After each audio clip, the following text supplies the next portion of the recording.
Good morning, how are we doing, and happy Easter.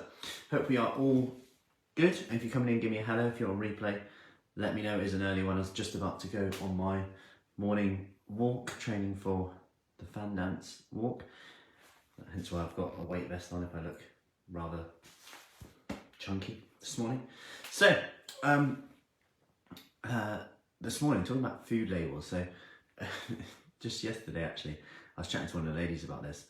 And explaining some of the studies of where it's come from, why they decided to do this and put food labels in restaurants.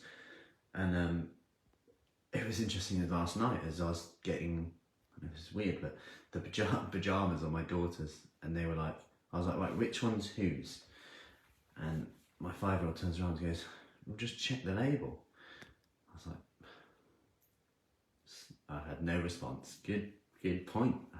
That was my response. Yeah, one is 5, one is 3. So one's going to be bigger than the other.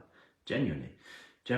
So, and my point there is that actually there are some pros to having the calories on meals in restaurants, for the reason that this is where the science comes back from. There's pros and cons to this. I would love to know your thoughts on this.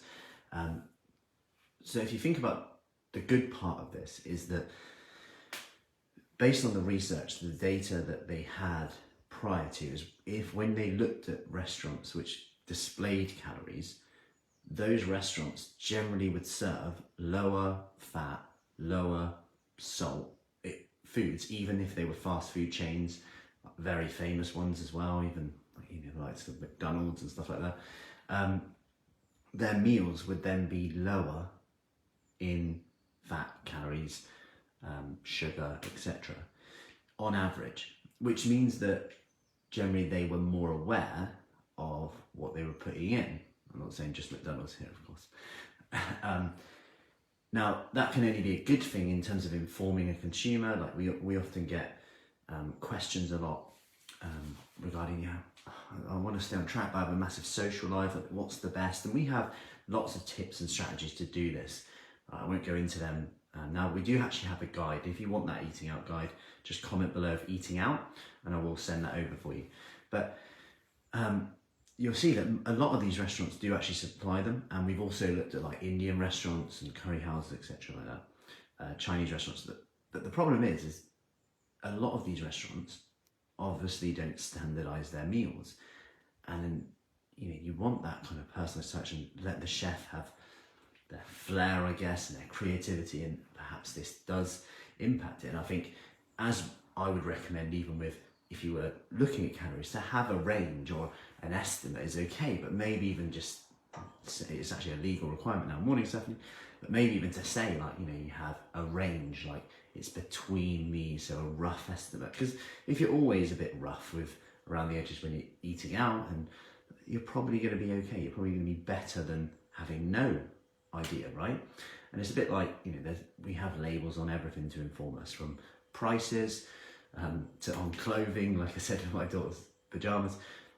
And the more information, generally the better. It allows us to make better choices. And if that does allow us to do something that, if I'm honest, although I see the negatives of, like, food, eating disorders, stuff like that, which is a smaller minority, but I also see the other way as well, people thinking that they're making good choices, but not knowing. And actually that's sometimes also a negative, and sometimes you could argue that's a bit unfair to focus. I've had an eating disorder before.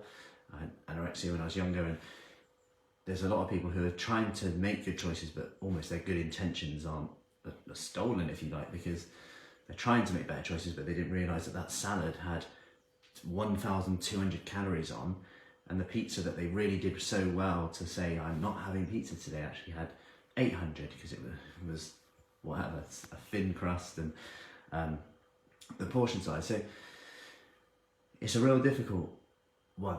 But I'd love to know your thoughts on it. It's more of a discussion. There's no right or wrong with this, so I don't think I'm leaning on one side or the other, but I do think that there are pros and cons, and it is situational. And yeah, I would love to know your thoughts on it, because if I really think about it, like having labels and calories on foods, you know, people ask me for that. They say, you know, what's good to get if I go to this restaurant? So I think there is a need for it. There is a need for it. And if that then helps the restaurant make better choices with that, then maybe that's a good thing in terms of helping our culture lead to healthier people, because we like eating out, we like socializing. However, you could argue that if then that compromises with certain restaurants' menus, etc., then that could be a downside, especially if you're going out to really enjoy yourself and you find that your real nice meal that you like has changed. But obviously, if the calories are on it and they're high and you know they're high, you can still make that choice, right? We can still make that choice to say, yes, these calories are high, but I'm still making this decision, this conscious decision to have them. So anyway, I hope that helps. Have an awesome Easter. As always, any questions, do let me know. If you want more information about our summer shape up, which starts next week and the week after, we have a flexible start date on this one for our current intake, then just comment below for summer, I'll get you the details. If you wanted that eating out guide, just comment below eating out and I'll get that for you. Have an awesome day and I'll see you soon. Take care.